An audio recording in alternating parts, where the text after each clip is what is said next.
بات سمجھ میں آئی کہ نہیں؟ بولو بات سمجھ میں آئی کہ نہیں؟ آج لوگ کہتے ہیں ہماری بہن بیٹیاں ذرا سی کوئی انجینئر بن جائے، کوئی ڈاکٹر بن جائے، کوئی اگر سماج میں کوئی ماسٹر ٹیچر ہو جائے تو اس کو پردہ بوجھ لگنے لگتا ہے. وہ کہتی ہے کہ اسلام نے ہم پہ بوجھ ڈال دیا، یہ تو ہمارے اوپر پابندی کر دی. میں کہتا ہوں جناب میں زیادہ لمبی چوڑی بات نہیں کروں گا. یہ جامعہ محمدیہ اسلامک نیشنل اسکول ہے، اس کو چلانے والے مولانا مشیر رضا خان ہیں. ان کے یہاں اسٹاف ہے، پڑھنے والے بچے ہیں.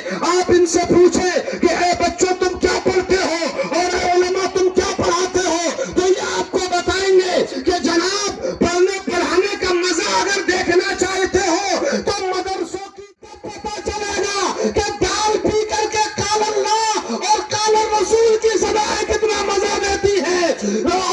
ہاسٹل میں رہنے والوں، یونیورسٹیز کی پرجوش فضاؤں میں آزادانہ زندگی گزارنے والوں، اگر تمہیں علم کی چاشنی چاہیے تو مدرسے میں آؤ، زانوئے تلمس طے کرو، تب پتہ لگے گا کہ ٹوئنکل ٹوئنکل لٹل اسٹار مزہ دیتا ہے یا مدرسے کی ٹوٹی چٹائی پہ بیٹھ کے قال اللہ اور قال رسول مزہ دیتا ہے.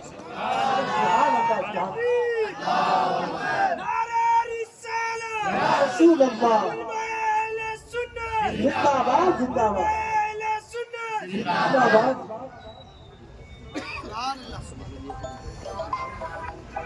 انشاءاللہ میں بہت تیزی کے ساتھ اپنے عنوان سے گفتگو کو معین کر دوں اور اس کے بعد بس اختتام کی طرف بڑھوں. میرے بھائیوں، آج میں ایمانداری کے ساتھ آپ سے ایک بات پوچھنا چاہتا ہوں کہ پوری دنیا کے اندر آپ کے حجابوں پہ انگلیاں، آپ کے دینداری پہ انگلیاں، آپ کی داڑھی پہ انگشت نمائی، آپ کی ٹوپی پہ انگشت نمائی. ذرا ایک بات مجھے بتاؤ، جو گھر کا کچرا ہوتا ہے اسے کھلے میں رکھتے ہیں یا بند میں؟ اس کو بیکار جگہ رکھتے ہیں یا تجوری میں؟ زور سے بولو. اور جو سونا ہوتا ہے اسے تجوری میں رکھتے ہیں یا دروازے کے باہر؟ زور سے بولو. بس یہی سے سمجھ لو پوری گفتگو کا لب لباب ماحصل اور نچوڑ یہ ہے. اے میری اسلام کی مقدس شہزادیوں، تم پر ہم نے نقاب، اسلام نے نقاب اس لیے ڈالا کہ تم کچرا نہیں ہو.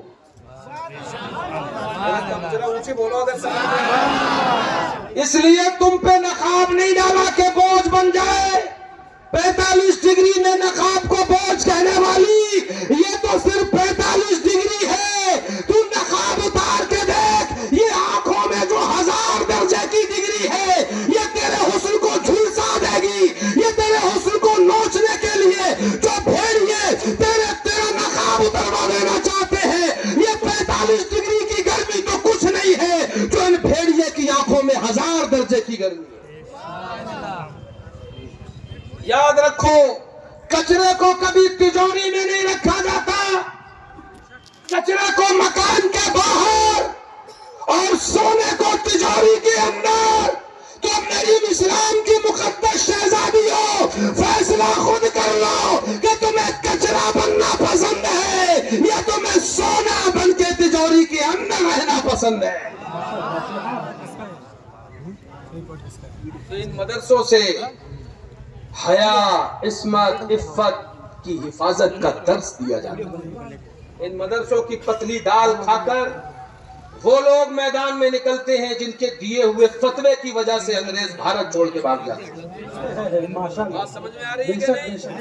یہ مدرسے کی پتلی دال ہی کا کمال ہے جس کو منگل پانڈے سے لے کے مہاتما گاندھی تک نمک آندولن اور سودیشی آندولن چلا کے ہندوستان کو آزاد نہیں کرا سکے. مدرسے کا نکلا ہوا علامہ فضل حق خیر آبادی فتویٰ دیتا ہے کہ اب مسلمانوں پہ انگریزوں کے خلاف جہاد فرض ہو چکا ہے.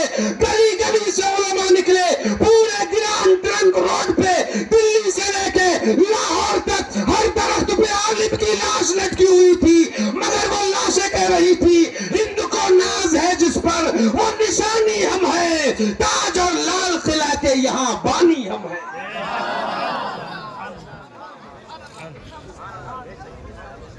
بس آخری بات ان لفظوں کے ساتھ اپنی بات کو ختم کر رہا ہوں کیا فائدہ کچھ کہہ کے بنوں اور بھی معتوب.